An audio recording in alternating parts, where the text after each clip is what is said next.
সবচেয়ে বড় হচ্ছে আল্লাহর ভয়। মাহে রমজানে পর্দা লাগিয়ে আপনি খাবেন, কেউ না দেখুক, দেখে কে? আল্লাহ। যদি আপনার অন্তরের মধ্যে এই রমজানের রোজার মাধ্যমে যদি এটা ঢুকাতে পারেন, যেটা আল্লাহ পাক বলছেন মাহে রমজানের সমস্ত রোজাগুলো যদি ঠিকমতো পালন করে, সবচেয়ে প্রধান যেই গুণটা আল্লাহ পাক তার অন্তরে ঢুকাই দিবেন, সেটা হচ্ছে কার ভয়? কারণ সে অত্যন্ত ক্ষুধা কাতর থাকবে, খাইতে যাবে, খাবে, সে ভাববে কি আল্লাহ পাক দেখছেন। সে পানি পান করতে যাবে, তখনই তার মনে ভয় হবে যে আল্লাহ পাক দেখছেন। আল্লাহ পাক মানুষকে ডাক দিয়ে বলেন, এই যে তুমি মানুষ দেখুক আর না দেখুক, আল্লাহ পাককে দেখবেন। এই অন্তরে যে তাকওয়া ঢুকায়া তুমি রমজানের এই কোয়ালিটি অর্জন করলা, এই গুণটা পার্মানেন্টলি তোমার হৃদয়ের মধ্যে বসায় দেওয়ার দায়িত্ব কার? যদি তুমি মাহে রমজানের চাঁদ উঠা থেকে নিয়ে ঈদের চাঁদ উঠা পর্যন্ত নয়, ঈদের জমাত পর্যন্ত যদি তুমি অপেক্ষা করো, নিজেকে কন্ট্রোল করতে পারো, তাহলে এই রমজানের দিনের বেলা পানাহারের যে ভয়, আল্লাহ পাক ছাড়া আর কেউ দেখে না দেখুক, আল্লাহ পাক দেখছে, এই গুণটা তোমার ভিতরে ঢুকেছে, এটা আমি পার্মানেন্টলি তোমার অন্তরের মধ্যে স্থায়ী করে দিব। ইন্নাল হামদুলিল্লাহ نحمده ونستعينه ونستغفره ونؤمن به ونتوكل عليه ونعوذ بالله من شرور أنفسنا ومن سيئات أعمالنا من يهد الله فلا مضل له ومن يضلل فلا هادي له وأشهد أن لا إله إلا الله وحده لا شريك له وأشهد أن سيدنا وحبيبنا وطبيب قلوبنا ومولانا محمدا عبد الله ورسوله أما بعد فقد قال الله تبارك وتعالى في كلامه المجيد وفي فرقانه الحميد أعوذ بالله من الشيطان الرجيم بسم الله الرحمن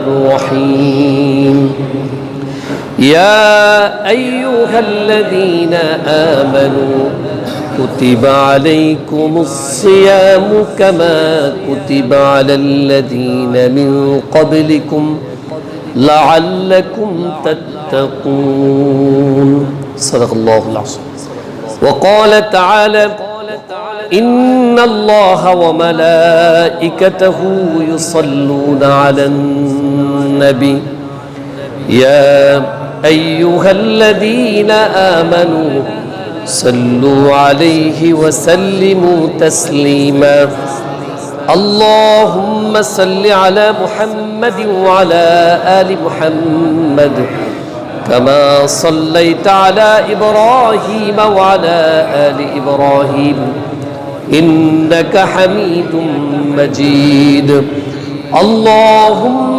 بارك على محمد وعلى آل محمد كما باركت على إبراهيم وعلى آل إبراهيم إنك حميد مجيد أستغفر الله الذي لا إله إلا هو الحي القيوم وأتوب إليه لا حول ولا قوة إلا بالله العلي العظيم الحمد لله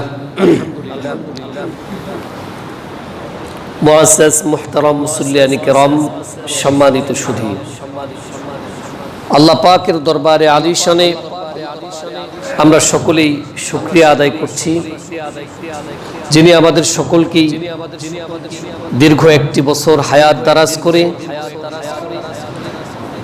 আমাদের সকলকেই সুস্থ সবল দেহমন নিয়ে একটি বছর হায়াতকে দারাজ করে দিয়ে পুনরায় মাহে রমজানকে স্বাগতম জানানোর জন্য আমাদের সকলকে আল্লাহ পাক কবুল করেছেন।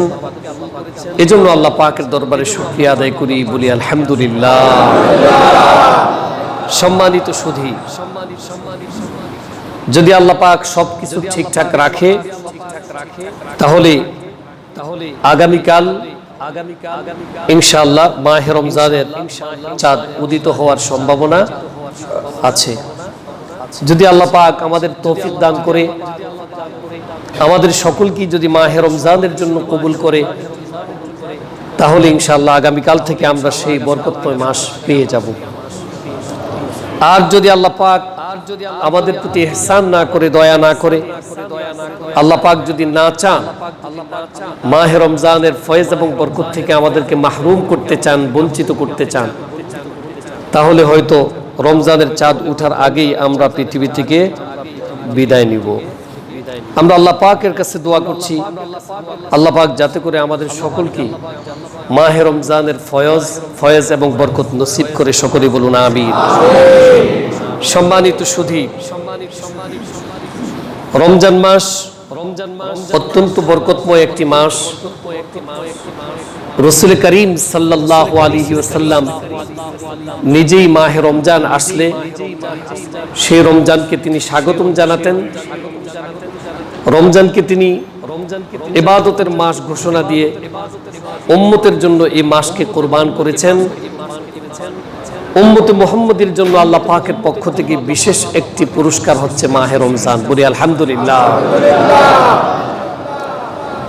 রাসূল করিম সাল্লাল্লাহু আলাইহি ওয়াসাল্লাম রাসূল হওয়ার পরে প্রায় 14 বছর অতিবাহিত হলো। তিনি নবী হয়েছেন বা রাসূল হয়েছেন 610 খ্রিস্টাব্দে। মাহে রমজানের সাওম বা রোজা আল্লাহ তাআলা ফরজ করেছেন দ্বিতীয় হিজরিতে।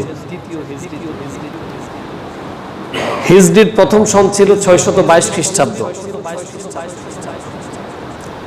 622 খ্রিস্টাব্দে যদি হয় তাহলে তার প্রায় 17 মাস বা 2 বছর পরে রমজান এর রোজা, হজ, যাকাত এবং অন্যান্য বিধানাবলী ফরজ করা হয়েছে। তার আগে রাসূল করিম সাল্লাল্লাহু আলাইহি ওয়াসাল্লাম সহ নিয়ে যত নবী রাসূল আদম আলাইহিস সালাতু ওয়াস সালাম থেকে পৃথিবীতে এসেছেন, সমস্ত নবী রাসূলদের উপর এই রমজান বলবো না, সাওম বলতে যেটাকে আমরা বুঝি, সেই সাওম বা রোজা ফরজ ছিল। শুধুমাত্র কেবলমাত্র 12টি মাসের একটি মাস ধারাবাহিকভাবে সাওম পালন করা ফরজ করা হয়েছে শুধুমাত্র উম্মতে মুহাম্মদের জন্য। আর আল্লাহ পাক যত ইবাদত বান্দার উপর ফরজ করেছেন, এক্সট্রা ফজিলতপূর্ণ যে ইবাদতের মাধ্যমে বান্দার জীবনের সমস্ত গুনাহগুলো মাফ হয়ে যায়, যে ইবাদতের মাধ্যমে বান্দা গুনাহ ক্ষমা করে নিয়ে নিজের জন্য জান্নাতকে ওয়াজিব করে নেয়, যে ইবাদতের মাধ্যমে বান্দা নিষ্কলঙ্ক হয়ে যায়, যে ইবাদতের মাধ্যমে আল্লাহ পাকের নৈকট্য লাভ করা সবচেয়ে সহজ হয়, সেই ইবাদতের নাম হচ্ছে সাওম বা রোজা। আল্লাহ পাক যেহেতু উম্মতে মুহাম্মদকে স্পেশাল কিছু গিফট করেছেন, যে গিফটগুলো আল্লাহ পাক অন্য কোনো উম্মতকে প্রদান করেন নাই। যদিও প্রত্যেক নবীর আমলেই সাওম ফরজ ছিল, কিন্তু মাসব্যাপী এই কল্যাণকর বরকতময় মাসব্যাপী যে মাহে রমজান, একটি মাস সিয়াম সাধনার মতো সিয়াম আল্লাহ পাক কোন নবীর উপর ফরজ করেন।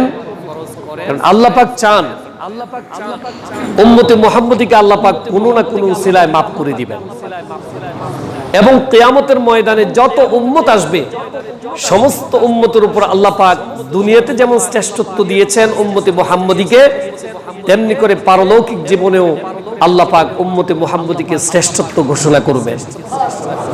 এজন্য প্রিয় নবী সাল্লাল্লাহু আলাইহি ওয়াসাল্লাম বুক ফুলিয়ে একটি হাদিস বর্ণনা করেছেন।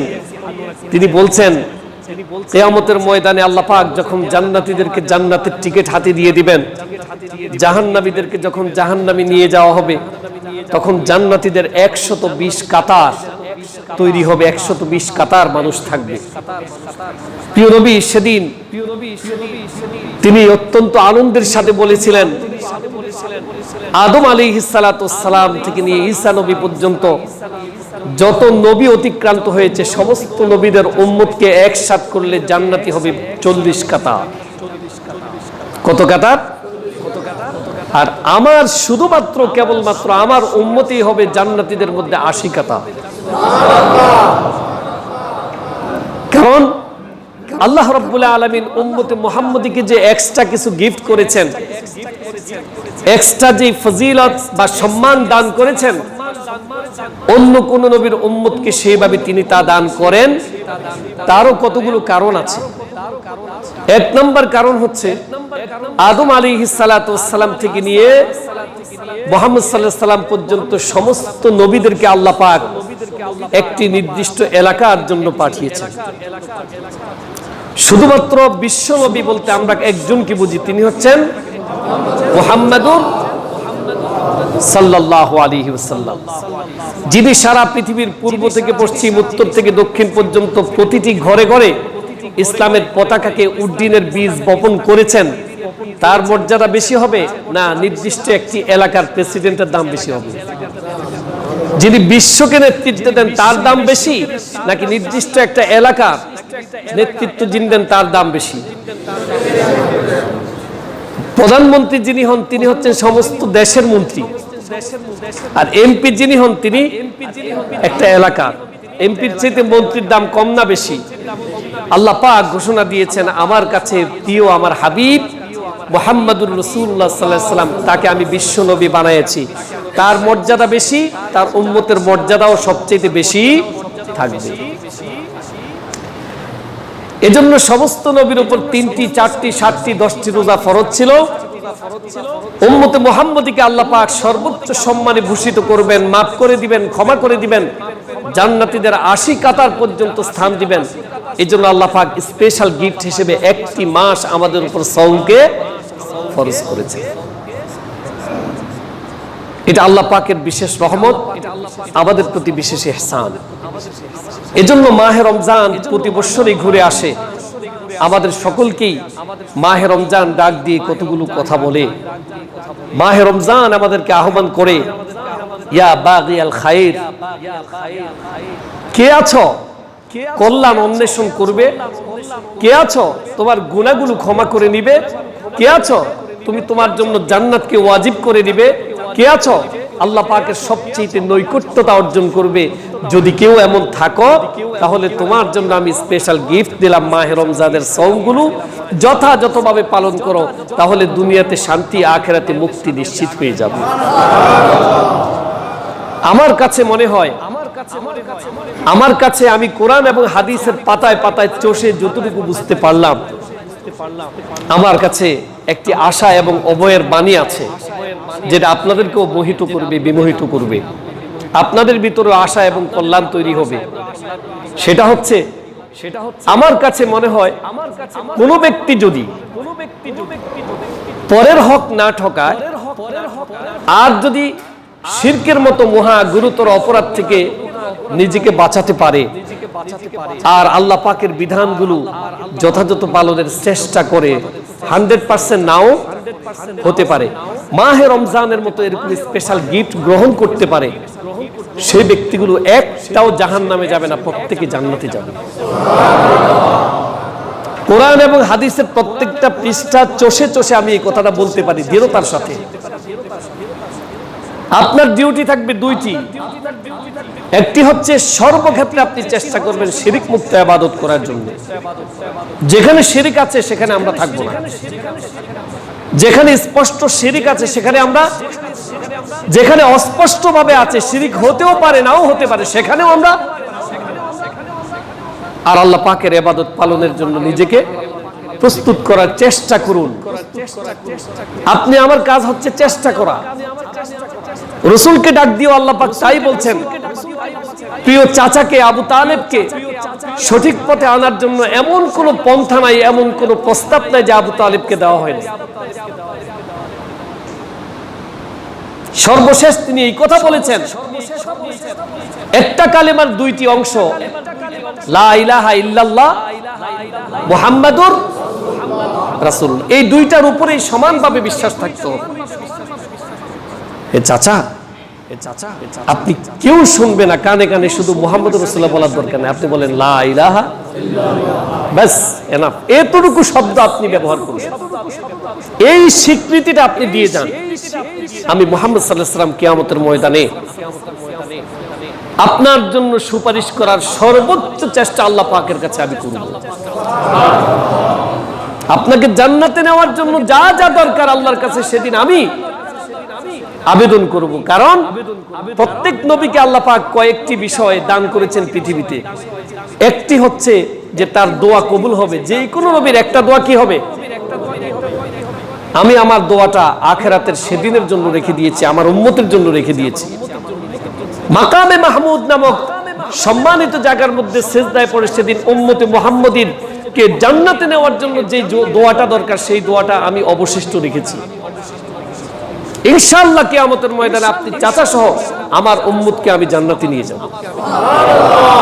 আল্লাহ পাক আয়াত নাযিল করলেন, ইন্নাকা লা তাহদি মান আহবাবতা ওয়ালাকিন্নাল্লাহা ইয়াহদি মান ইয়াশা। হে রাসূল, আপনি চাইলে তো কাউকে হেদায়েত দিতে পারবেন না। আপনার কাজ হচ্ছে স্টেশন দেখিয়ে দেওয়া, কমলাপুর কিভাবে যেতে হবে এই কথাটা বলে দেওয়া, এটা হচ্ছে আপনার দায়িত্ব। কিন্তু স্টেশনে পৌঁছানোর দায়িত্ব কার? আপনার দায়িত্ব হচ্ছে তাকে কালেমার দাওয়াত দেওয়া। আবু তালেবের জন্য কিয়ামতের ময়দানে আপনাকে জিজ্ঞাসিত করতে হবে না, আপনাকে জিজ্ঞেস করা হবে না যে আবু তালেবকে আপনি কেন কিছু বলেন নাই, কালেমা কেন তাকে পড়ান নাই। আপনাকে দায়িত্ব দেওয়া হয়েছে কালেমার দাওয়াত পৌঁছানো। কিন্তু স্টেশনে পৌঁছাবে কে? গন্তব্যে পৌঁছাবে কে? এজন্য আমরা চেষ্টা করব। আমরা কি করব? গন্তব্যে পৌঁছাবেন কে? আল্লাহ। সকলে চেষ্টা করতে রাজি আছি না? আপনি শুনে খুব খুশি হবেন, এই মাহে রমজান আপনার জন্য একটা গিফট, স্পেশাল। কোন নবী আল্লাহ পাকের কাছে আবেদন করেও এই মাহে রমজান ফরজ করাতে পারেন নাই, আর আল্লাহ পাক এমনিতে আমাদেরকে দিয়েছেন। দিয়ে আল্লাহ পাক কি বলেছেন, এটা হচ্ছে ইন্টারেস্টিং পয়েন্ট। আল্লাহ পাক বলছেন, আস-সাওমু লি ওয়া আনা আজসি বিহি। ও পৃথিবীর মানুষ শুনো, কোন নবীর উম্মতকে আমি দান করিনি, তোমাদেরকে দান করেছি। তোমাদেরকে দান করার পিছনে ওই যে 80 কাতার জান্নাতে আমি বানাতেই হবে। সুতরাং 80 কাতারের জান্নাতের অন্তর্ভুক্ত হওয়ার জন্য ইজিলি যাতে তুমি পৌঁছতে পারো, এই জন্য সওমটা তোমার উপর ফরজ করেছি। আর এই সওমের প্রতিদান কেবলমাত্র শুধুমাত্র আমি আমার নিজের হাতে দিব। কোন নবীর উম্মতকে আল্লাহ পাক এই কথা বলেননি। আর কোন নবীর উপর 30 দিন বা 1 মাস সওম আল্লাহ পাক ফরজ করেননি। এই জন্য সম্মানিত ভাইয়েরা, মাহে রমজান সমাগত, হয়তো আগামীকাল সন্ধ্যার পর থেকে শুরু হয়ে যাবে মাহে রমজান। যদি আপনি একটু ভাবেন, চিন্তা করেন যে মাহে রমজান সম্পর্কে আল্লাহ পাক কি বলেছে আর তার প্রিয় হাবিব কি বলেছে। যে আল্লাহ পাকের কথা বলছে সে আল্লাহ পাককে হয়তো দেখা যায় না, কিন্তু যে হাবিবের কথা বলছে সে হাবিবের রওজা আছে কি নাই? যে আবু বকর ওমরের ইতিহাস পড়ছি তাদের কবর আছে কি নাই? তো যেই ব্যক্তির কথা বারবার বলছি, মা আতাকুমুর রাসূলু ফাকুযু ওয়া মা নাহাকুম আনহু ফান্তাহু। জান্নাতে যাওয়ার প্রথম এবং প্রধান সূত্র হচ্ছে রাসূল যা নিয়ে এসেছেন তা আঁকড়ে ধরো, বলেন। আর রাসূল যা থেকে বিরত থাকতে বলেছেন তা থেকে বাস। এই কথা যিনি বলেছেন তিনি হচ্ছেন আল্লাহ, তার প্রিয় হাবিবকে দিয়ে বলাইছেন। সেই শরীয়ত প্রণেতা এখনো তার অস্তিত্ব আছে কি নাই? তাহলে এগুলো কিছুই মিথ্যা হওয়ার সম্ভাবনা। হাদিসে মাহে রমজান সম্পর্কে যে বক্তব্য দেওয়া হয়েছে, একটি লফজ, একটি শব্দ বানাওয়াট নয়, সবগুলি হচ্ছে বাস্তব এবং একদিন এর বাস্তবতা আমরা দেখতে পাবো। এজন্য এখানে যারা আছেন, দোতলা, তিনতলা, চারতলা এবং নিচতলায় যারা এসছেন, আপনাদেরকে আমি আশা এবং অভয়ের বাণী শোনাই। যদি মাহে রমজানের চাঁদ উদিত হওয়ার পর থেকে নিয়ে ঈদের নামাজ পর্যন্ত দীর্ঘ 1টি মাস নিজেকে যদি আপনি কন্ট্রোল করতে পারেন, আমলের যদি একটা শিডিউল সাজাতে পারেন, নিজেকে যদি সেভাবে তৈরি করতে পারেন এই 1টি মাসের জন্য, ইনশাআল্লাহ ইনশাআল্লাহ ইনশাআল্লাহ আমি আল্লাহ পাকের কাছে আশা করছি, আল্লাহ পাক যতগুলো নিয়ামত দেওয়ার কথা বলছেন প্রত্যেকটি আল্লাহ পাক আপনাকে দুনিয়ার থাকতেই দিয়ে দিবে। আর দুনিয়ার শান্তি এবং আখিরাতের মুক্তি নিশ্চিত করার জন্য যতগুলো ওয়াদা প্রতিশ্রুতি আল্লাহ পাক দিয়েছেন, প্রত্যেকটা আল্লাহ পাক ঈদের নামাজ শেষ হওয়ার সাথে সাথে আপনাকে দিয়ে দিবে। আজকেই বলে দেই, ঈদের চাঁদ ওঠার সাথে সাথে আপনি যদি আবার দুনিয়ামুখী হয়ে যান, আপনাকে প্রত্যেকটা বিষয় ওয়েট করতে হবে ঈদের নামাজ পর্যন্ত। ঈদের চাঁদ ওঠার সাথে সাথে আমরা মাহে রমজানে শেভ করি না? ঈদের চাঁদ যখন পুরস্কার দেওয়ার সময় তখন শেভ করা শুরু করে দিই। পুরস্কার নেওয়ার আগে কি এই কাজ করি? মনে করে রমজানে দাড়ি কাটা নিষেধ, আর ঈদের রাত যখন আসে তখন দাড়ি কাটা জায়েজ হয়ে যায়। এমন কি আপনি কার সাথে ফাইজলামি করছেন বলেন তো প্লিজ? Don't mind please. এই কাজটা অনেকে করে থাকেন ধর্মীয় দৃষ্টিকোণ থেকে। আমি যদি আপনাকে না বলি, বলবেটা কি? কে বলবে আপনাকে বলেন? আমার উপর রাগ করবেন না। এই কাজটা আপনি কি করে করতে পারেন? আপনি তো সেই যে আল্লাহ পাক এবং তার রাসূলের কথা মেনে মাহে রমজানটা পালন করেছেন। এরপর ঈদের রাতকে আমাদের দেশে আগমন জানানো হয় ঈদকে, সমস্ত ডিজে পার্টি হয়। ডিজে পার্টি কি পার্টি হয়? ঈদের রাতে, যেই রাতে আল্লাহ পাকের কাছে 5টি রাত সবচেয়ে প্রিয়। শবে কদরের পর সবচেয়ে প্রিয় রাতের নাম হচ্ছে ঈদের রাত। যেই রাতে আল্লাহ পাক আপনাকে এত নিয়ামত দিবে, সেই রাতে আপনি ডিজে পার্টির আয়োজন করছেন। মহল্লায় ঢোল বাদ্য গান বাজনা চলছে। কেনাকাটা মার্কেটিং করতে করতে এমন অবস্থা হয়, মাগরিবও গেল, এশাও গেল, সব গেল। রাতের 3টা পর্যন্ত শুধু কেনাকাটাই চলছে। পরের দিনের ফজরের নামাজের আপনি কি এই আনন্দের জন্য, এই কেনাকাটার জন্য ঈদ এসেছে? আপনি মরেন। দামি লেহেঙ্গা কিনেছেন সন্তানের জন্য 50,000 টাকা দিয়ে। ওই সন্তান যখন আপনার আগে ইন্তেকাল করবে ওই রাতে, তখন লেহেঙ্গার জায়গাতেই থাকবে। মার্কিনী 3 হাত কাপড় দিয়ে তাকে কি করতে হবে? দাফন করতে হবে। আপনাকে ভাবতে হবে, আপনাকে চিন্তা করতে হবে আপনি কি করছেন, আপনার আমার জীবনটা কোন দিকে চলছে, আমার কি করা উচিত কি করা উচিত নয়। একটু ভাবেন প্লিজ। সময় তো শেষ হয়ে যাচ্ছে। সময় তো দিদি ভাইয়েরা মাফ করবেন। আল্লাহ পাকের বিধান, এর ব্যাপারে কোনো কারসাজি করা যাবে না। আল্লাহ পাকের কোনো বিধান, রাসূলের কোনো সুন্নাহর ব্যাপারে কোনো আপোষ করা যাবে? এটা হচ্ছে আপোষহীন এক ধর্ম। এটা হচ্ছে কারসাজি মুক্ত একটি ধর্ম। এটা হচ্ছে সমস্ত ফাঁক ফোকরহীন পুত পবিত্র একটি ধর্ম, যে আইনের মধ্যে সামান্যতম কোনো ফাঁক ফোকর। সুতরাং আপনি কার সাথে ফাজলামি করছেন একটু ভাবেন। কখনো আল্লাহকে প্রতিপক্ষ বানাবেন না, কখনো রাসূলকে প্রতিপক্ষ বানাবেন না। পৃথিবীর কোনো শক্তি, কোনো পরাশক্তি, কোনো সুপার পাওয়ার আল্লাহ এবং রাসূলকে প্রতিপক্ষ বানিয়ে সারতে পারেনি। আপনিও পারবেন না, আমিও পারবো না। সুতরাং সাবধান। আল্লাহ পাক হেফাজত করুক, বলুন আমিন। মাহে রমজান এসছে, যেই যে কাজের জন্য আমরা সেই কাজগুলোর জন্য প্রস্তুতি গ্রহণ করবো, আল্লাহ পাক তৌফিক দান করুক, বলুন আমিন। সবাইকে বলছি, আগামীকাল চাঁদ যদি উঠে, চাঁদ উঠা থেকে নিয়ে ঈদের চাঁদ ওঠা পর্যন্ত দীর্ঘ 1টি মাসকে একটি শিডিউল বানাতে হবে, তৈরি করতে হবে যে আমি কিভাবে চলবো।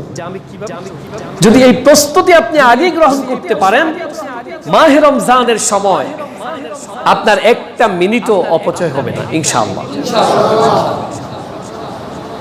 আর রাসূল করিম সাল্লাল্লাহু আলাইহি ওয়াসাল্লাম রমজানের ফজিলত বর্ণনা করতে গিয়ে বলছেন কি জানেন?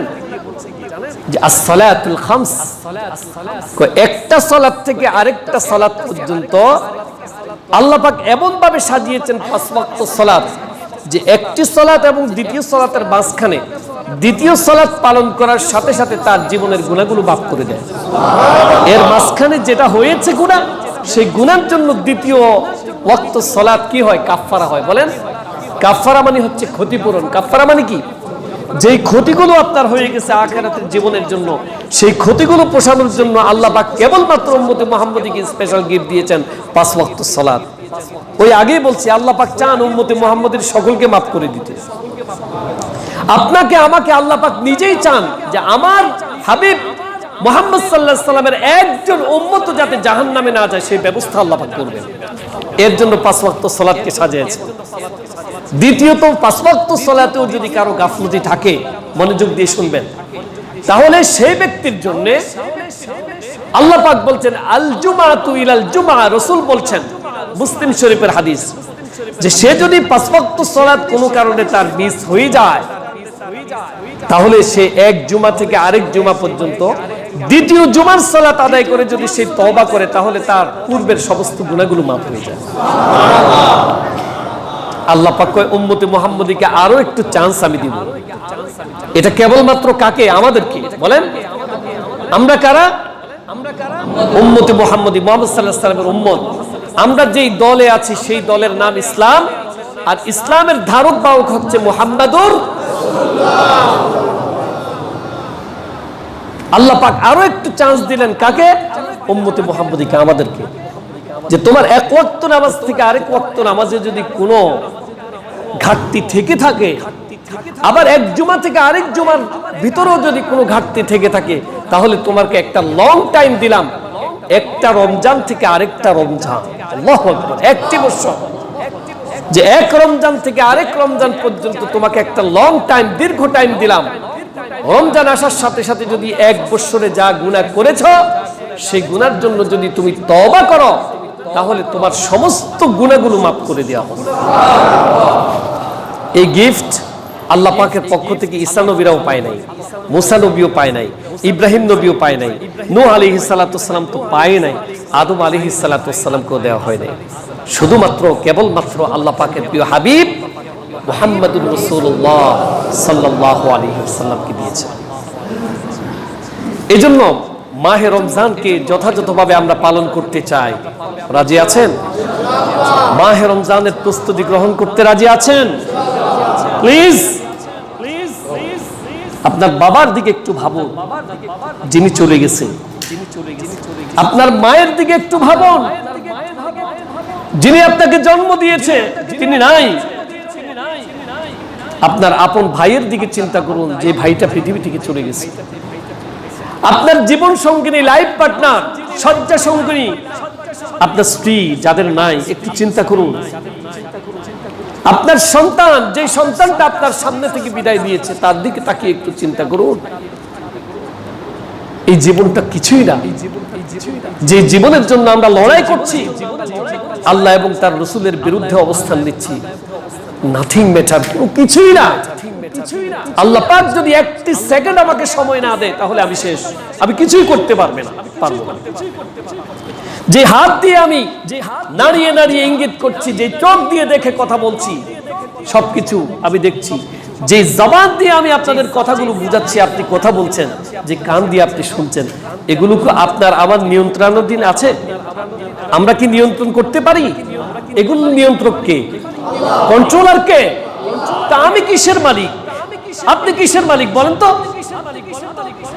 আমি কিসের মালিক? আপনি কিসের মালিক বলেন?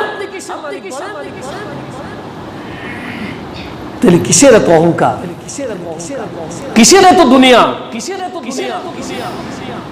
যে নিজের হাত পায়ে অঙ্গ প্রত্যঙ্গের মালিক হতে পারেনি, যে নিজে কোন অস্বস্তির কারণে রাতে ঘুম আসে না, একটু ঘুম নিজে আনতে পারি না, ওষুধ খেতে হয়, যে এতটুকুর মালিক নয়, তার আবার কিসের অহংকার থাকতে পারে? কিসের সে দুনিয়া নিয়ে চিন্তা করে? যে দুনিয়া নিয়ে আমি এত চিন্তা করি, আল্লাহ পাক যদি আমার একটা দৃষ্টি শক্তিটা নিয়ে যায়, তাহলে দুনিয়া অন্ধকার হয়ে যায়। আল্লাহ পাক যদি প্যারালাইজ করে আমাকে বিছনায় শোয়ায় রাখে, তাহলে আমার দুনিয়া অন্ধকার হয়ে যায়, আমার সমস্ত আশার মধ্যে ব্যত্যয় ঘটবে, আমি কিছুই করতে পারবো না। এই জন্য যিনি সবকিছুর মালিক, তিনি কি? যিনি সবকিছুর মালিক, তিনি কে? আমার মালিক তিনি, আমার অঙ্গ প্রত্যঙ্গের মালিক তিনি। আমার ক্ষুধা যদি না লাগে, ক্ষুধা মন্দ হয়, তখন আমরা ডাক্তারের শরণাপন্ন হই। আল্লাহ পাক যে স্বাভাবিক নিয়ম দিয়েছেন, সামান্য একটু যদি আল্লাহ পাক উলট পালট করে দেন, তাহলে আমার দুনিয়া উল্টাপাল্টা হয়ে যায়। তো যে এতটুকুর মালিক না, একটু চিন্তা করতে পারি না? আমরা কি একটু ভাবতে পারি না? আমি যা করতে চাই আল্লাহ পাক করতে না দিলে করতে পারবো? সেজন্যই বলছি, প্লিজ, মাহে রমজান এসেছে, আমাদেরকে এখনই প্রস্তুতি গ্রহণ করার প্রয়োজন। এখনই সারেন্ডার করার মানসিকতা নিয়ে আমাদেরকে প্রস্তুতি গ্রহণ করার। জীবনে যা করেছি আল্লাহ পাক তার রাসূলের মাধ্যমে আমাদেরকে একটি সুযোগ দিয়েছেন যে সারা বছর যাই হয়েছে না হয়েছে তোমাকে আমি একটু চান্স দিলাম, এই চান্সটা তুমি কাজে লাগাও। আর এটার যদি তোমার কবুল হয়ে যায়, মাহে রমজানে তুমি সেজদা দিয়ে তওবা করে দান সাদাকা করে ইফতার করে কষ্ট করে যদি তুমি খালি একটা দোয়া কবুল করায় নিতে পারো যে আল্লাহ ইহদিনাস সিরাতাল, একটা যদি কবুল করে নিতে পারো, তাহলে দুনিয়াতে আর কোনোদিন তুমি অভাবী থাকবে না, দুনিয়াতে কোনো অশান্তি থাকবে না। আর পারলৌকিক জীবনের জন্য যা যা করার দরকার সেই ধরনের মানসিকতা তৈরি করে দিবে কে? আল্লাহ। ফলে অন্যায় প্রবণতা আমার মাঝ থেকে দূরীভূত হয়ে যাবে যদি শুধু ইহদিনাস সিরাতাল, হে আল্লাহ আমাকে সঠিক সহজ সরল পথ দেখাও, এই একটি মাত্র দোয়া যদি সিয়াম সাধনার মাধ্যমে আমরা কবুল করায় নিতে পারি, দুনিয়াতে শান্তি আখিরাতে মুক্তি নিশ্চিত হয়ে যাবে।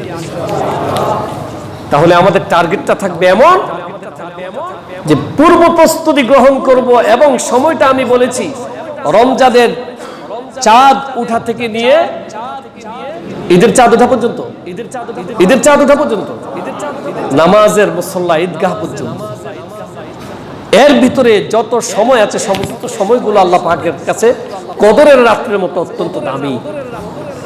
এজন্য আল্লাহ পাকের কাছে আমরা কায়ে মনোবাক্যে প্রার্থনা করব, আল্লাহ তুমি আমাদেরকে মাহে রমজানের ইবাদতের জন্য, ফয়েজ ও বরকতের জন্য কবুল করে নাও। সকলে বলুন আমিন। সম্মানিত ভাইরা, আমরা সকলে প্রস্তুত আছি? সকলে প্রস্তুত আছি? মনে রাখবেন রাসূল একটি কথা বলেছেন, রাসূল একটি কথা বলেছেন অত্যন্ত সুন্দর। রাসূল বলেছেন ঈমানদার মুমিন যারা আছেন, মুসলিম যারা আছেন, মাহে রমজান যত কাছে আসে তত আনন্দ তাদের, এবং মাহে রমজানকে তারা কল্যাণকর মনে করে। আর এক দল আছেন যাদেরকে জাহান্নামের সর্বনিম্ন স্তরে রাখা হবে, তাদের নাম হচ্ছে মুনাফিক। তাদের নাম কি? রমজান এসে যে ফয়েজ বরকত দেওয়ার জন্য, আমার আপনার কল্যাণের জন্য, জান্নাতের আশিকাতার মধ্যে স্থান দেওয়ার জন্য, দুনিয়ার শান্তি আখিরাতের মুক্তি নিশ্চিত করার জন্য আসার পরও যে হতভাগা হতছাড়া, তার কাছে মাহে রমজান কষ্টকর মনে হয়। আল্লাহর রাসূল তার পাক জবান দিয়ে বলছেন সে হচ্ছে মুনাফিক। সে কি? তথা তার হাদিসটা হলো এমন যে মুসলমানদের জন্য রমজান যত কাছে আসে তার কাছে ততই আনন্দ লাগে আর রমজানকে কল্যাণকর মনে হয়, আর মুনাফিকদের কাছে রমজান যত কাছে আসে ততই তাদের কাছে ক্ষতিকর মনে হয় আর কষ্টকর মনে হয়। ঈমান মাপের জন্য আপনি নিজেকে একটু যাচাই বাছাই করুন যে আমি কোন কাতারে আছি। যদি রমজানকে আপনার কাছে গনিমত মনে হয়, মূল্যবান মনে হয়, অমূল্য ধন মনে হয়, তাহলে আপনি ধরে নেন যে আল্লাহর রহমতে আমি ঈমানের মুমিনদের কাতারে আছি। আর যদি গ্যাস্ট্রিকের ব্যথা বেড়ে যায়, পর্দা লাগানো শুরু হয়ে যায় দোকানের মধ্যে, পর্দা লাগিয়ে আন্দার মহলে খাচ্ছি, কেউ দেখবে না, মানুষ যখন দেখে না আল্লাহ দেখবে কোত্থেকে? এরকম চিন্তা চেতনা ভাবনায় যারা আছেন, ইসলামের রীতিনীতি অনুযায়ী ওই ব্যক্তিটার জানাজা পড়া হারাম। বেসিক্যালি মুনাফিকের জানাজা পড়া কি? জোরে বলেন। এটা কোরআন শরীফের আয়াত তো ভাই, আমি তো এটা বানিয়ে বলছি না। ওয়ালা তুসাল্লি আলা আহাদিন মিনহুম মাতা, মুনাফিকদের মধ্যে যদি কেউ মারা যায়, লা তুসাল্লি, তুমি হে রাসূল সালাত পড়বে না, মানে তার জন্য জানাজা পড়বে না। আপনি আমি মুনাফিক, আমার জানাজা হচ্ছে, কোনো ফায়দা নাই। মসজিদের খতিব সাহেব পড়াবে, রমজানে মারা গেছেন, কোনো লাভ নাই, কোনো লাভ নাই। হ্যাঁ, গুনাহ করেছেন ঠিক, কিন্তু আপনার মধ্যে ঈমান আছে, একত্ববাদ আছে, রমজানের প্রতি ভালোবাসা আছে, কিন্তু আপনি সত্যি অসুস্থ, তাহলে আপনিও মুমিন। আলহামদুলিল্লাহ বলেন। ফামান কানা মিনকুম মারিদান আও আলা সাফারিন ফাইদ্দাতুম মিন আইয়াবিন উখরা। আল্লাহ পাক আবার সুযোগ করে দিয়েছে, সত্যি যদি তোমাদের মধ্যে কেউ অসুস্থ থাকে, যে রোজা রাখতে সক্ষম, অথবা কেউ যদি ট্রাভেলিং এ থাকে, ট্যুরে থাকে, মুসাফির, তাহলে সেই ব্যক্তির উপর থেকে আমি এই ফরজিয়তের বিধানটা উঠিয়ে সে ব্যক্তি চাইলে রোজা রাখতে পারে, না চাইলে পরবর্তী সময় রেখে দিবে। কিন্তু গ্যাস্ট্রিকের ব্যথা বেড়ে যায় খালি রমজান আসলে, যদি এমনই হয় তাহলে বি কেয়ারফুল। আল্লাহর সাথে কোনো কারসাজি চলে, আল্লাহর সাথে কোনো ধান্দাবাজি চলে, আল্লাহ পাকের সাথে কোনো ধোঁকাবাজি চলে। সবাইকে আপনি ধোঁকা দিতে পারবেন, একজনকে ধোঁকা দিতে পারবেন না। তিনি কে? আল্লাহ। তিনি হচ্ছেন আল্লাহ। মুহাম্মদ সাল্লাল্লাহু আলাইহি সাল্লামকেও মানুষ ধোঁকায় ফেলে দিয়েছে। যুদ্ধে যেতে পারে নাই, শয়তান তার কাঁধের উপর ভর করেছে। মুহাম্মদ সাল্লাল্লাহু আলাইহি সাল্লামের কাছে ওজর আপত্তি জানিয়েছে, কিন্তু এই ওজর আপত্তি ছিল তার দুর্বলতা, আসলে কিন্তু এমন ওজর ছিল না। মুহাম্মদ সাল্লাল্লাহু আলাইহি সাল্লাম তাৎক্ষণিক বুঝতে পারেন নাই। এরপর জিহাদের ময়দান থেকে আসলে আল্লাহ পাক আয়াত নাজিল করে দিলেন যে ওরা তো আপনাকে ধোঁকায় ফেলে দিয়েছে, ওদের তেমন কোনো ওজর ছিল না।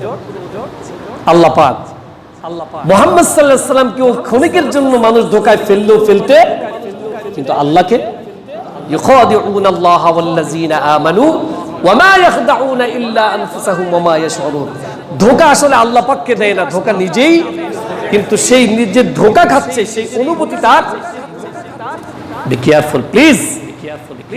আমি আমার মুসল্লিদেরকে বিনয়ের সাথে বলবো, আপনাদেরকে সবচেয়ে বেশি দাওয়াত আমি যেটা দেই শিরক মুক্ত ইবাদতের, মনে থাকবে এটা, এটা আমি আপনাদের বলি।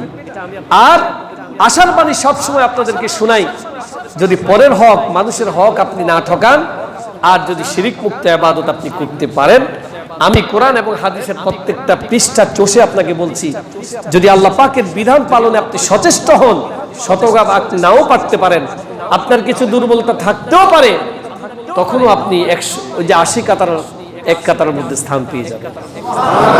এটা আমি দৃঢ়তার সাথে আমি এই প্রত্যয় ব্যক্ত করতে পারি ইনশাআল্লাহ। বলেন, এখানে যারা উপস্থিত আছেন, এই প্রত্যেকটা চেহারা আমার কাছে মনে হচ্ছে কিয়ামতের সে 80 কাতারের মধ্যে আমরা সকলেই থাকব।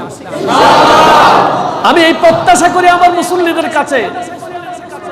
দীর্ঘ 8টি বছর এখানে আমি আপনাদের সামনে খেদমত করছি। আমি বহু মানুষকে দেখেছি যারা একটি বয়ান শুনে নামাজ ধরেছে, এখনো নামাজ কাজা হয় নাই। আমি বহু মানুষকে দেখেছি যাদের মুখের মধ্যে কোনো দাড়ি ছিল না, ওরা দুনিয়াকে প্রায়োরিটি না দিয়ে সেই মানুষগুলো বলছে যে না, আমার আখিরাতই মেন, আখিরাতে হচ্ছে আমার আসল, সুতরাং আমাকে দুনিয়া আর কয়দিন, যা ভুল করেছি অতীতে, দাড়ি রাখা শুরু করে দিয়েছে। আপনারা তো দাড়ি রাখাকে যাই মনে করেন বা না করেন, রাসূল একটা হাদিস বলছেন, এই জন্য এটার কথা মাঝে মাঝে বলি, মাইন্ড করবেন না, আপনার ভালো না লাগলে না রাখবেন, কিন্তু মনে রাখবেন রাসূল বলছেন যে যে অবস্থায় ইন্তেকাল করে সেই অবস্থায় কিয়ামতের ময়দানে তাকে উঠানো হবে। মানুষ একটি মাত্র নিদর্শন, রাসূলের একটি মাত্র সুন্নাহ নিয়ে মানুষ ইন্তেকাল করে, আর কোন সুন্নাহ তার সাথে থাকে না। সেই সুন্নাহর নাম কি? আপনি আমি ইন্তেকাল করলাম, মরে গেলাম, যে অবস্থায় মারা গেলাম সেই অবস্থায় উঠবো, দাড়ি থাকলে দাড়ি সহ, আর দাড়ি না থাকলে। রাসূল আপনাকে কি পরিচয় দিবেন? আপনি রাসূলের কাছে কি নিয়ে দাঁড়াবেন? এই জন্য একটু মাঝে মাঝে আপনাদের বিরক্ত করি।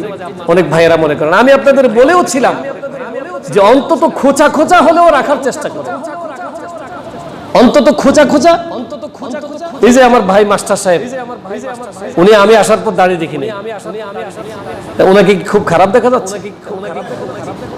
আলহামদুলিল্লাহ, প্রথম কাতারের মুসল্লি কিয়ামতের ময়দানে প্রথম কাতারেই থাকবে। আপনি রাসূলের সুন্নতকে মহব্বত করছেন, আমার কথা না। আপনি রাসূলকে মহব্বত করেছেন, এটা আমাকে মহব্বত করেন নাই। আমি কে? আমি কিছুই না। আপনি প্রয়োজনে খোঁচা খোঁচা রাখার চেষ্টা করেন, তাও শুরু করেন। আল্লাহ পাক হেফাজত করুক, বলুন আমিন। সম্মানিত ভাইয়েরা, গত সপ্তাহে আপনাদের দানের পরিমাণ ছিল 11,800 টাকা। আল্লাহ পাক সকলের দানকে কবুল করুক, বলুন আমিন। আপনারা অনেক টাকা পয়সা মসজিদে দিচ্ছেন, সত্যি এই জন্য তো আমি একটা বিগ অফার আসছে আমার খেতাবতের, আপনাদেরকে আজকে বলি, কিন্তু আমি যাইনি। যাইনি। এই জন্য আমার কাছে মনে হলো যে এই মসজিদের মধ্যে যে বয়ানটা আমি যখন করেছি মানুষ পালনের চেষ্টা করছে। এই যে মানার যে একটা মাদ্দা, মানা যে খতিব সাহেব বলছেন কোরআন সুন্নাহর আলোকে, এটা মানার যে একটা মাদ্দা, একটা ক্ষমতা, এটা আপনাদের মাঝে আমি অনেক বেশি দেখতে পাই। আলহামদুলিল্লাহ বলেন।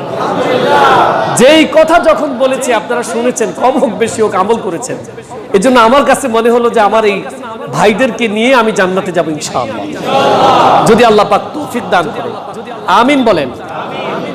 তো মসজিদের মধ্যে অনেক সময় এই যে দোতলা, তিনতলা, চারতলার জন্য যখন যা চেয়েছি আলহামদুলিল্লাহ আপনারা দিয়েছেন, আমি খুব খুশি, আমি খুব খুশি।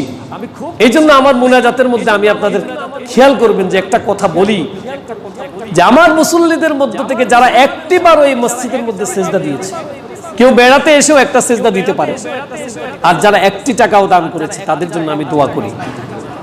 মসজিদের ইমাম সাহেবও এগুলো দোয়া করবেন ইনশাআল্লাহ, সকল মুসল্লিদের জন্য করছেন, করবেন। আল্লাহ পাক যারা সবসময় পাঁচ ওয়াক্ত নামাজি মানুষ, তাদের দোয়া কোনো না কোনো সময় কবুল করবে ইনশাআল্লাহ। আল্লাহ পাক তৌফিক দান করুক, বলুন আমিন। আপনাদের সকলের আন্তরিক প্রচেষ্টায় মসজিদ অনেক সুন্দর হয়েছে।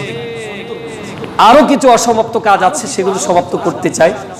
গত কয়েক মাসখানেক আগে আপনাদের কাছে চেয়েছি, আপনারা অনেক টাকা দিয়েছেন আলহামদুলিল্লাহ। 1000 করে প্রত্যেকের দেওয়ার কথা অনেকেই দিয়েছেন, আরো যারা বাকি আছেন আশা করছি আপনারা দিবেন। এই 1000 করে টাকাগুলো সব একসাথে করলে, আর এমনি যে নগদ 3 লাখ 3.5 লাখ কালেকশন হয়েছে, আমার প্রায় 10 লাখ টাকা কালেকশন হয়ে যাবে ইনশাআল্লাহ। বলা যায় যে ইনশাআল্লাহ আমাদের কাজ অনেক দূর এগিয়ে যাবে। আল্লাহ পাক আপনাদের সকলের রিজিকের মধ্যে বরকত দান করুক, বলুন আমিন। মাহে রমজানের কারণে এই মসজিদের খাতিরে আল্লাহ পাক আপনাদের আত্মীয় স্বজন যারা ইন্তেকাল করেছে সকলকে মাফ করে দেন। সম্মানিত ভাইয়েরা, যে কথাগুলো আমি আপনাদের সামনে উপস্থাপন করলাম, এর মূল কথা আমাদেরকে রমজানের জন্য প্রস্তুতি গ্রহণ করতে হবে। রমজান হচ্ছে একটি গনিমত, আল্লাহ পাকের পক্ষ থেকে একদম ফ্রি, কোনো বিনিময় ছাড়া আল্লাহ পাকের পক্ষ থেকে আমরা নিয়ামত পাচ্ছি, বিশেষ নিয়ামত পাচ্ছি, বিশেষ অনুগ্রহ পাচ্ছি। এই অনুগ্রহ আমরা যথাযোগ্য মর্যাদার সাথে গ্রহণ করব। রাজি আছেন ইনশাআল্লাহ? আল্লাহ পাক তৌফিক দান করুক, বলুন আমিন।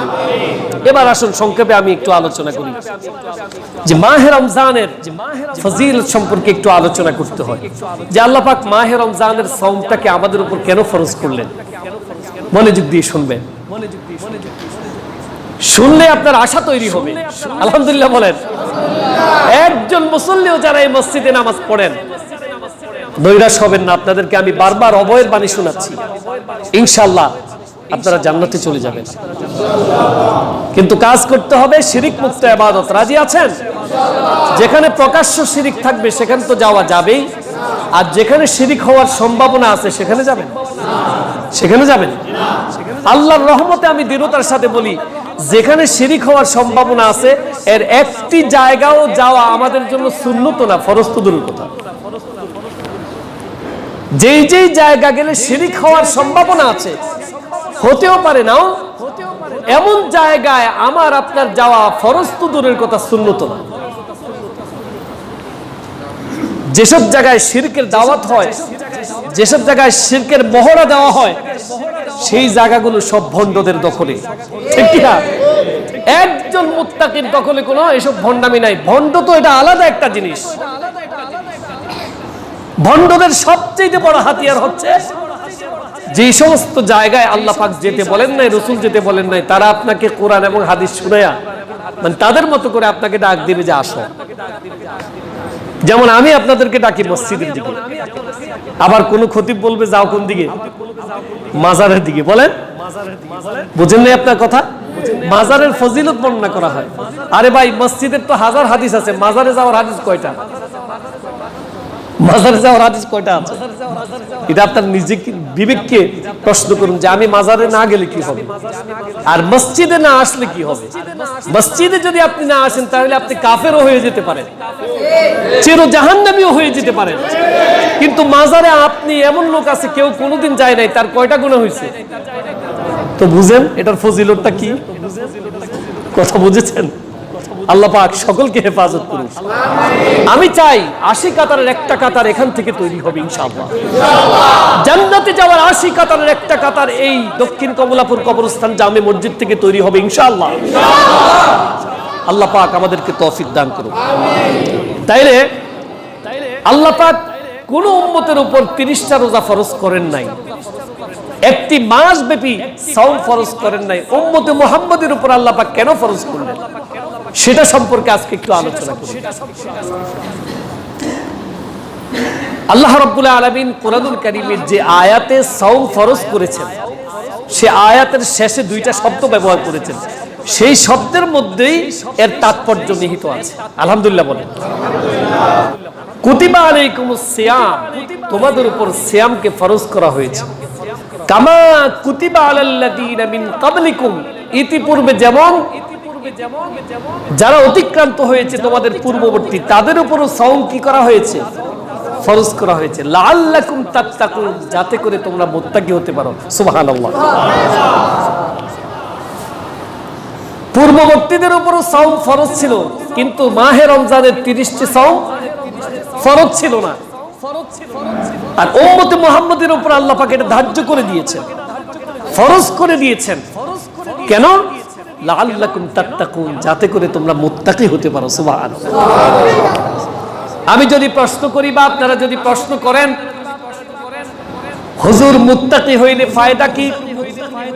মুত্তাকি হওয়ার জন্য 30টি সাওম পালন করতে হবে এত কষ্ট করে, তাহলে মুত্তাকির ফায়দা কি?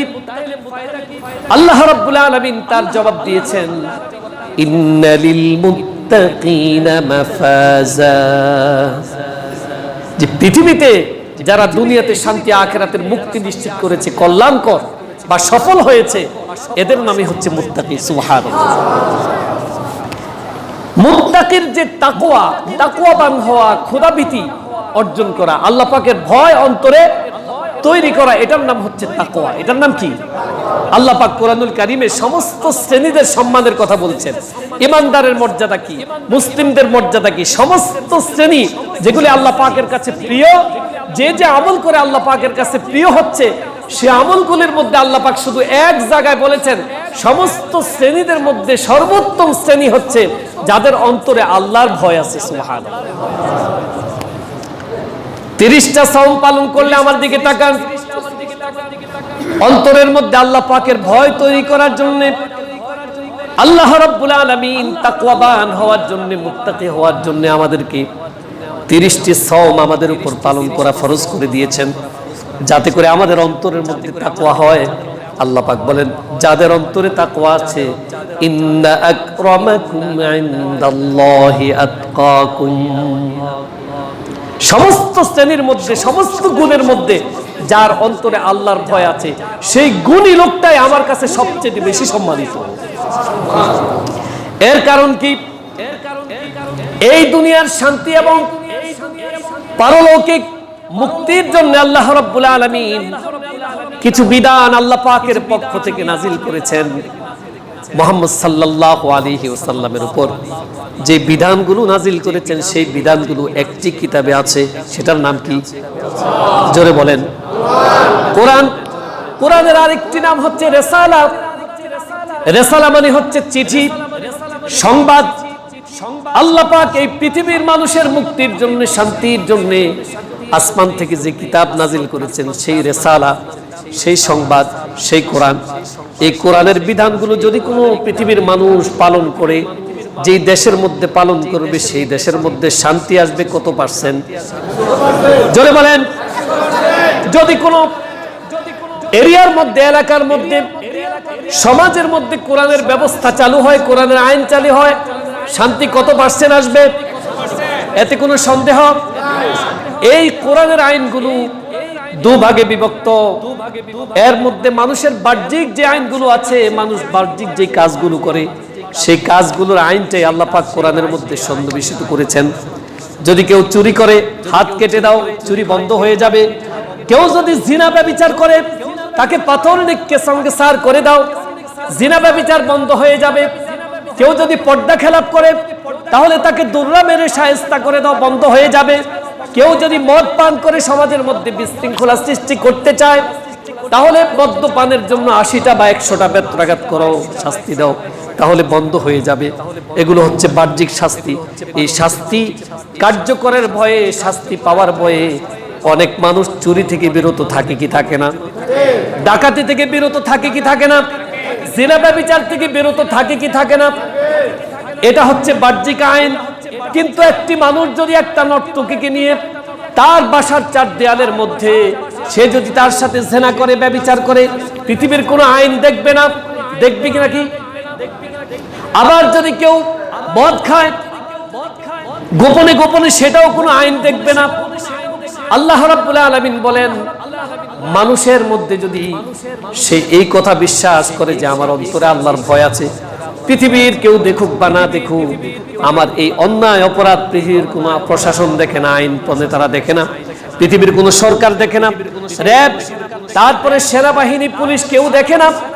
4 দেয়ালের মধ্যে যে মদ পান করতেছি রাষ্ট্রীয়ভাবেও হারাম, কোরআনের আইনেও হারাম। সুতরাং আমার এই মদ পান পৃথিবীর কেউ না দেখলেও দেখে কে? আমি যে চুরি করছি পৃথিবীর কেউ দেখে না, টেবিলের নিচে দিয়ে ঘুষ খায়, আবার সিস্টেম করে ঘুষ খায়, এই ঘুষটা পৃথিবীর কেউ না দেখলেও দেখে কে? এজন্য আল্লাহ পাক বলছেন, সবচেয়ে সম্মানিত আমার কাছে সে ব্যক্তি যে ব্যক্তির মধ্যে তাকওয়া আছে। যদি সেই ব্যক্তির মধ্যে তাকওয়া থাকে যে আমাকে কেউ দেখে না, দেখে কে? ইন্নাল্লাহা সামিউন বাসীর, আল্লাহ দেখেন এবং শোনেন, দুইটাই আল্লাহ পাক করেন। যখন কোন মানুষের মধ্যে এই কথাটা প্রবেশ করবে যে কেউ না দেখলেও দেখে কে, কেউ না শুনলেও শুনে কে, এই অন্তরের মধ্যে যদি আল্লাহর এই ভয় থাকে, তাহলে গোপন যত অপরাধ আছে সমস্ত অপরাধ থেকে সে মুক্ত থাকবে। এজন্য আইনটা 2 ধরনের। একটা আইন হচ্ছে বাহ্যিক, চুরি করলে হাত কেটে দাও, কিন্তু চুরিটা যদি টেবিলের নিচে দিয়ে করে, হাত কাটবে কখন? হাত কাটার সময় আছে, প্রমাণিত নেই, ডকুমেন্টস নাই। এই যে দুর্নীতি করে, চুরি করে, ডাকাতি করে, জিনা করে, ব্যভিচার করছে, মদ্যপান করছে, রাষ্ট্রীয় বিরোধী কাজ করছে, গোপনে আপনার প্রতারণা করছে, ধোঁকাবাজি করছে, এটা যদি গোপনে করে তাহলে রাষ্ট্রের আইন বা কোরআনের আইন কিছুই করতে পারছে না যতক্ষণ পর্যন্ত প্রমাণ না থাকে। কিন্তু এই শ্রম পালনের মধ্যে, অন্তরের মধ্যে যে তাকওয়া তৈরি হয়, এই তাকওয়ার গুণই হচ্ছে এমন, এটা গোপনে হোক প্রকাশ্যে হোক, যখনই সেই কাজটা করতে যাবে তখনই নিজেকে অপরাধী মনে হবে, আর মনে ভয় থাকবে যে আমি আল্লাহকে ভয় করি। কাকে? এই জন্য একটি ঘটনা হাদিসের মধ্যে এসছে, আমি 2 মিনিট বলে শেষ করে দিচ্ছি। 3 জন লোক কোথায় যাচ্ছেন, হঠাৎ করে বৃষ্টি আসছে, আসার পর তারা একটা গর্তের মধ্যে ঢুকেছে। হঠাৎ করে পানি আপনার ধসে একটা পাথর এসে একেবারে তাদের মুখটা বন্ধ করে দিল, সেই গুহার মুখটা। আর পাথর এমন শক্তিশালী যে সে ব্যক্তি 3 জনে মিলে চেষ্টা করেও সেই গুহার মুখটাকে খুলতে পারছে না, পাথর নাড়াতে পারছে না। তখন তারা একজন বলল যে আল্লাহ পাক তো আমাদের দোয়া কবুল করবেন, আমরা মুসিবতে আছি। যার যেই ভালো কাজ আছে সেই ভালো কাজকে উসিলা করে আল্লাহ পাকের কাছে দোয়া করো, আল্লাহ পাক হয়তো এখান থেকে একটি মুক্তির ব্যবস্থা করতে পারে। তো 3 জনের মধ্যে 2 জনে 2টা দোয়া করলেন। সেদিকে আমি যাচ্ছি না, সময় যেহেতু কম। একজন বললেন, আল্লাহ পাক সর্বশেষ যে ব্যক্তি বললেন যে একজন একটা উসিলা দিলেন, একটু ফাঁক হয়ে গেছে, আরেকজন একটু উসিলা দিলেন, এতটুকু ফাঁক হয়েছে যে 3 জন বেরোতে পারবে না। লাস্ট যে ব্যক্তি, আমি সংক্ষেপে বলছি, ঘটনাটা আরেকদিন শোনাবো, তিনি বললেন যে আমি আমার, হে আল্লাহ তুমি তো জানো আমি আমার চাচাতো বোনকে খুব ভালোবাসতাম, প্রেম নিবেদন করেছি বহুবার, সে প্রেম প্রত্যাখ্যান করেছে। একটি গুরুত্বপূর্ণ সময় আমার কাছে এসছে, যখন এলাকায় দুর্ভিক্ষ হলো, আমি ধনাঢ্য ব্যক্তি আর সে খুব অসহায় হয়ে গেলেন, কারো কাছে পেটের ক্ষুধা নিবারণের জন্য কোনো টাকা নেই, পয়সা নেই, খাদ্য নেই, দুর্ভিক্ষ কবলিত এলাকা। অবশেষে সেই চাচাতো ভাইয়ের কাছে গেলেন যে ভাই আপনি আমাকে কিছু টাকা দেন, ধার দেন, কিছু খাদ্য দেন। চাচাতো ভাইয়ের সেই মনের শয়তানটা আবার জেগে উঠল, বলল যে এটা আমার জন্য একটা বেটার চান্স, দীর্ঘদিন তোমাকে প্রেম নিবেদন করে তোমাকে আমি ভোগ করতে চেয়েছি, পাইনি, আজকে সুযোগ পেয়েছি। মনে মনে বলছে যে তোমাকে যেই ইতিপূর্বে যেই বিষয়গুলো আমি নিবেদন করেছি যদি সেগুলো তুমি মেনে নাও তাহলে তোমাকে আমি পর্যাপ্ত খাবার এবং টাকা পয়সা দেব। মেয়েটি আল্লাহকে খুব ভয় করে এই প্রস্তাবে রাজি হলো না। অবশেষে একটি পর্যায়ে এমন আসলো যে তার এখন প্রয়োজনেই খাদ্য নিবারণ করা। সে চাচাতো ভাইয়ের কাছে গিয়ে বলল যে তাহলে ঠিক আছে, তুমি তোমার কামনা বাসনা মেটাও আর আমার পেটের ক্ষুধাটা অন্তত নিবারণ করবে। ছেলেটি সুযোগ বুঝে তার সাথে যখন মেলামেশা করতে যাবে এমন সময় মেয়েটা লাস্ট পর্যায়ে বলছে, ভাই তুমি আল্লাহকে ভয় করো। আল্লাহু আকবার। তুমি আল্লাহকে ভয় করো। পেটের ক্ষুধা দিয়েছেন আল্লাহ, ক্ষুধা নেবার জন্য আমি তোমার কাছে কিছু পয়সা ভিক্ষা চেয়েছি, এই সময়টাকে তুমি কাজে লাগিয়ে আমার ইজ্জতকে হরণ করছো, তুমি আল্লাহকে ভয় করো। সে ছেলেটি বলল, আল্লাহ তোমার জাতের কসম, সেদিন আমার বোনের আল্লাহকে ভয় করে এটা আমার কলিজা পর্যন্ত নিয়ে উঠেছে। আমি তখনই ভাবলাম পৃথিবীর কেউ না দেখুক, দেখছেন কে? আল্লাহ। অবশ্যই আল্লাহ দেখছেন এটা মনে করে সেখান থেকে আমি ফিরে এসেছি। আমি চাচাতো বোনকে পর্যাপ্ত খাবার দিলাম, সব দিলাম, কিন্তু এই সুযোগ যে আমি কাজে লাগাতে গিয়ে যে অন্যায় করেছি, অপরাধ করেছি, এর জন্য তিনি বারবার তওবা করে কেঁদেছেন আর বলেছেন, আল্লাহ যদি তোমার কাছে এই কাজটা ভালো লাগে যে তোমার ভয় অন্তরে ঢোকায়া আমি সেখান থেকে বিরত থেকেছি, তাহলে এখান থেকে আমাকে মুক্তি দাও। সাথে সাথে পাথরটা সরে গেল। সবচেয়ে বড় হচ্ছে আল্লাহর ভয়। মাহে রমজানে পর্দা লাগিয়ে আপনি খাবেন, কেউ না দেখুক, দেখে কে? যদি আপনার অন্তরের মধ্যে এই রমজানের রোজার মাধ্যমে যদি এটা ঢুকাতে পারেন, যেটা আল্লাহ পাক বলছেন মাহে রমজানের সমস্ত রোজাগুলো যদি ঠিকমতো পালন করে, সবচেয়ে প্রধান যেই গুণটা আল্লাহ পাক তার অন্তরে ঢুকাই দিবেন সেটা হচ্ছে কার ভয়? কারণ সে অত্যন্ত ক্ষুধা কাতর থাকবে, খাইতে যাবে, খাবে, সে ভাববে কি আল্লাহ পাক দেখছেন। সে পানি পান করতে যাবে তখনই তার মনে ভয় হবে যে আল্লাহ পাক দেখছেন। আল্লাহ পাক মানুষকে ডাক দিয়ে বলেন, এই যে তুমি মানুষ দেখুক আর না দেখুক আল্লাহ পাক তো দেখবেন। এই অন্তরে যে তাকওয়া ঢুকায়া তুমি রমজানের এই কোয়ালিটি অর্জন করলা, এই গুণটা পার্মানেন্টলি তোমার হৃদয়ের মধ্যে বসায় দেওয়ার দায়িত্ব কার? যদি তুমি মাহে রমজানের চাঁদ উঠা থেকে নিয়ে ঈদের চাঁদ উঠা পর্যন্ত নয়, ঈদের জবাব পর্যন্ত যদি তুমি অপেক্ষা করো, নিজেকে কন্ট্রোল করতে পারো, তাহলে এই রমজানের দিনের বেলা পানাহারের যে ভয়, আল্লাহ পাক ছাড়া আর কেউ দেখুক না দেখুক আল্লাহ পাক দেখছে, এই গুণটা তোমার ভিতরে ঢুকেছে, এটা আমি পার্মানেন্টলি তোমার অন্তরের মধ্যে স্থায়ী করে দিব। আর আল্লাহ পাক কোরআনে বারবার বলছেন জান্নাত শুধুমাত্র মুত্তাকিদের জন্য। সুবহানাল্লাহ। এইজন্য ভাইয়েরা আমার, মাহে রমজানের অনেক বক্তব্য ইনশাআল্লাহ ধারাবাহিকভাবে আলোচনা করব। আজকে আপনাদের সামনে যে কথাগুলো বললাম, তাকওয়া অর্জনের এটা হচ্ছে একটা গুরুত্বপূর্ণ মাস। আসুন আল্লাহ পাকের কাছে কায়মনোবাক্যে প্রার্থনা করি, রব্বুল আলামিন পৃথিবীর কেউ দেখুক বা না দেখুক, কেউ খুশি হোক বা না হোক, তোমার সন্তুষ্টির জন্য রমজানের সমস্ত রোজাগুলো আমি রাখবো। আল্লাহ পাক আমাদেরকে তৌফিক দান করুন, বলুন আমিন।